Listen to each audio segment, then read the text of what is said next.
dengan NPM 100.416.063. Pada kesempatan ini saya akan mempresentasikan mengenai skripsi yang telah saya tulis yang berjudul Jual Beli Data Pribadi Nasabah Bank ditinjau dari Undang-Undang Nomor 19 Tahun 2016 tentang perubahan atas Undang-Undang Nomor 11 Tahun 2008 tentang informasi dan transaksi elektronik, dan penegakan hukumnya dihubungkan dengan unsur penyertaan dalam Kitab Undang-Undang Hukum Pidana. Pada saat ini muncul fenomena baru, yakni data pribadi nasabah bank menjadi suatu aset dan komoditas yang diperjualbelikan oleh oknum-oknum yang tidak bertanggung jawab. Terjadinya kasus pencurian uang milik Ilham Bintang dengan modus SIM swap card yang diawali adanya jual beli data pribadi nasabah bank.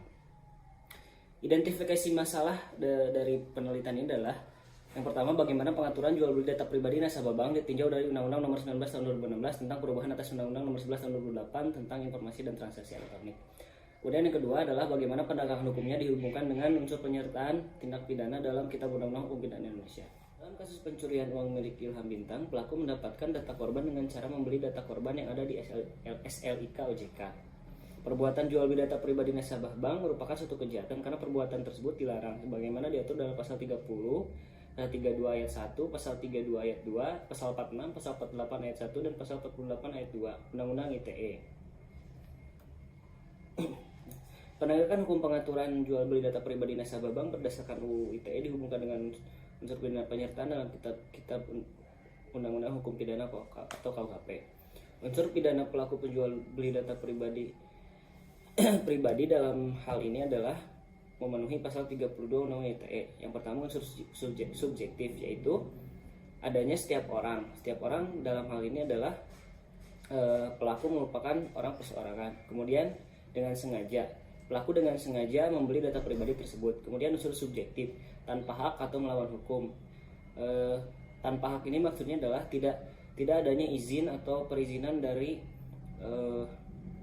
korban, yakni sebagai pemilik data pribadi. Kemudian perbuatannya dengan cara apapun memindahkan atau mentransfer yang objeknya adalah informasi elektronik dan atau dokumen elektronik milik orang lain.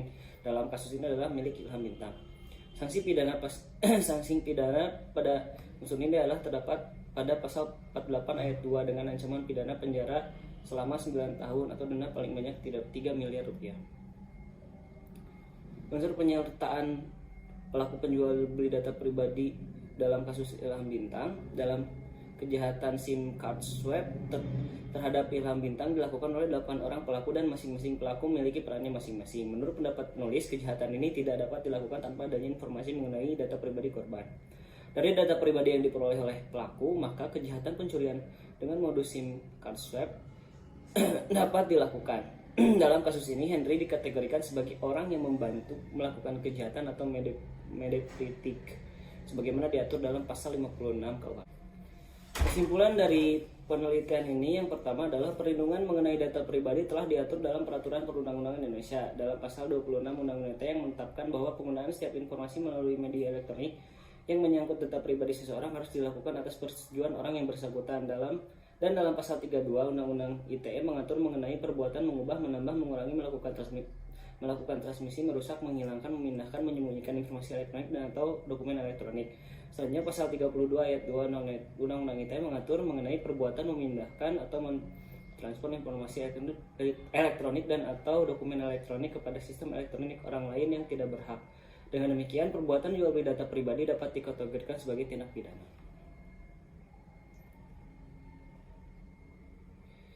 Yang kedua, penegakan hukum terhadap pelaku jual beli data pribadi sampai saat ini belum dapat dilakukan secara maksimal karena pengaturan yang ada belum secara spesifik mengatur mengenai hal ini.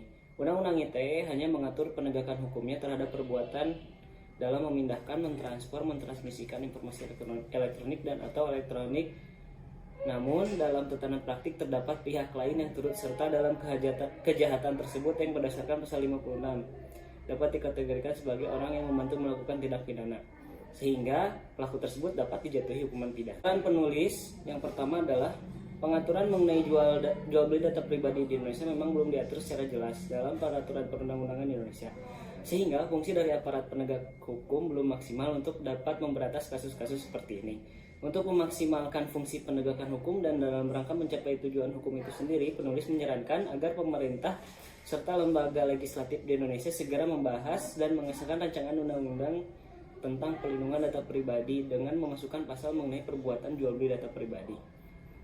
Kemudian saran yang kedua, terhadap penegak hukum dan lembaga penegak hukum, sudah seharusnya lembaga penegak hukum dapat melakukan sosialisasi dan pelatihan-pelatihan terkait model-model kejahatan jenis baru. Kemudian kepada pemerintah diharapkan dapat memperkuat lembaga-lembaga penegak hukum di Indonesia sehingga dapat mengurangi dan menanggulangi kejahatan jenis baru termasuk kejahatan terhadap privasi dan data pribadi yang berdampak pada terwujudnya masyarakat tertib. Selain itu, pemerintah diharapkan agar melakukan upaya sosialisasi terkait pentingnya menjaga data pribadi. Sekian presentasi dari penelitian yang telah saya lakukan. Billahi taufik wal hidayah. Wassalamualaikum warahmatullahi wabarakatuh.